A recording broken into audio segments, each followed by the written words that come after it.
Hey everyone, in this tutorial I'll show you how to fix Replit deployment errors in 2026. So if your app won't deploy, the deployment process keeps failing, or you're seeing deployment-related error messages, here are some common fixes you can try. First, review the deployment error message carefully.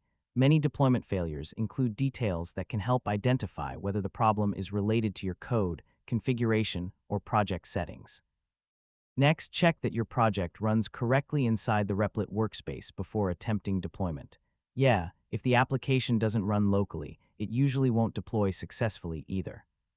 Finally, run the application one more time, verify that all dependencies and settings are correct, and start a new deployment attempt. And that's it. Those are the most common ways to fix Replit deployment errors in 2026. Thanks for watching, and I'll see you in the next tutorial.